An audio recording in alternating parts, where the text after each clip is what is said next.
కృష్ణ అని మనం అన్నప్పుడు ఆయన సారం ఓ ఓ తలవంచని పసివాడు,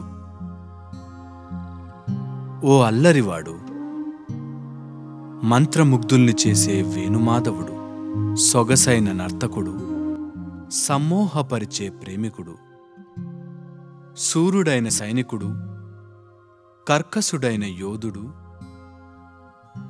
ప్రతి ఇంట్లో ఒక భగ్న ప్రేమికుని మిగిల్చేవాడు,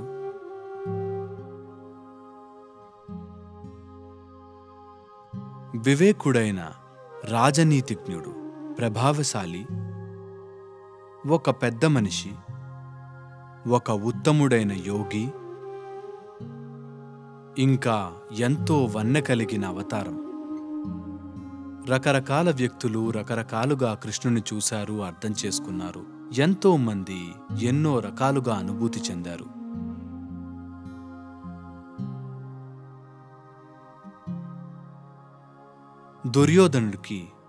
దుర్యోధనుడి దృష్టిలో పెద్దగా ఈ విషయాలేవి తెలియని వారికి నేను చెప్పడు. రతిక్రీడలు ఆడగలడు, యుద్ధం చేయగలడు, ముసలమ్మలతో కబుర్లు చెప్పగలడు, పిల్లలతో ఆటలాడగలడు. అతను దేవుడని ఎవరన్నారు? దుర్యోధనుడిలా అనుకుంటాడు. శకుని మోసానికి వంచనకి మారుపేరు, మోసగాడు.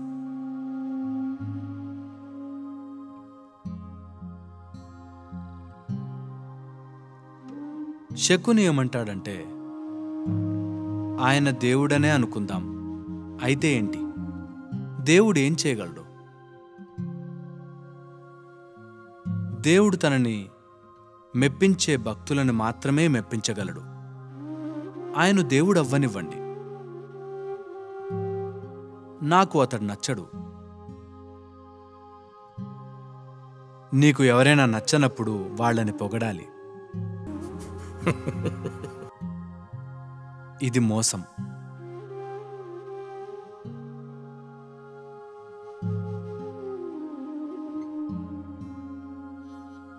రాధ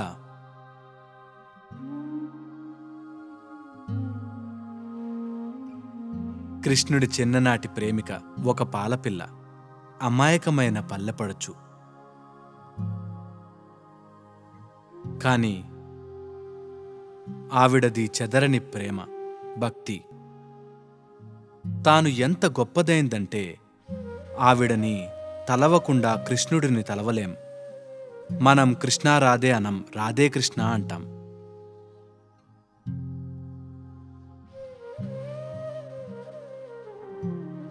ఆవిడ ఒక అమాయక పల్లెపడుచు. తాను కృష్ణుడు కంటే కూడా ముఖ్యమైంది.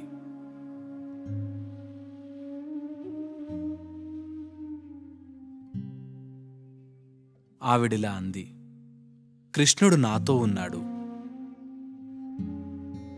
ఆయన ఎక్కడున్నా నాతోనే ఉన్నాడు, ఎవరితో ఉన్నా నాతోనే ఉన్నాడు అని. అది ఆవిడ దృష్టికోణం.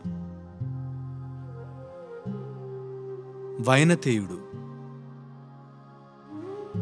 గరుడాధిపతి, పెద్ద కొడుకైన యువకుడు, గోమంతక పర్వతాలలో నివసించేవాడు. అతను యువకుడే. ఒక వ్యాధి వల్ల అతడు వికలాంగుడయ్యాడు. ఈ యువకుడు కృష్ణుడిని కలవగానే కృష్ణుడు అతనిని నడిచేలా చేశాడు. అందుకే వైనతేయుడు అతడు దేవుడు దేవుడు అన్నాడు.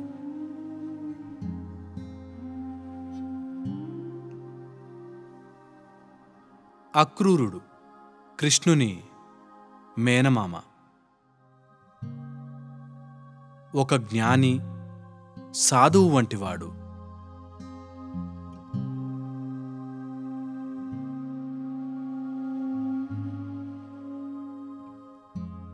కృష్ణుడి గురించి ఆయన ఉద్దేశం చెబుతూ ఏమన్నాడంటే,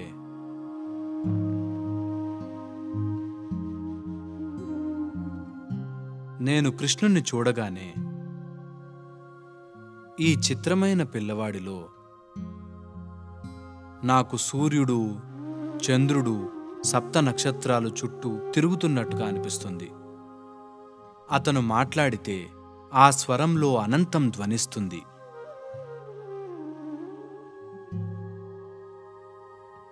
ఆయన ఒక ఆశా కిరణం. ఆశ అనేది ప్రపంచం. ఈ మార్గాన్ని మీరు ఉల్లాసంతో అన్వేషించాలంటే, మీరు సరదాగా ఉండాలంటే, మీ హృదయం నిండా ప్రేమ ఉండాలి, మనసు నిండా సంతోషం, ఒక ఉత్సాహవంతమైన శరీరం ఉండాలి. లేకపోతే లీల లేనట్టే. సుమన్ టీవీలో మీ పర్సనల్ అండ్ బిజినెస్ ప్రమోషన్స్ కోసం కింది నెంబర్కి కాంటాక్ట్ చేయండి.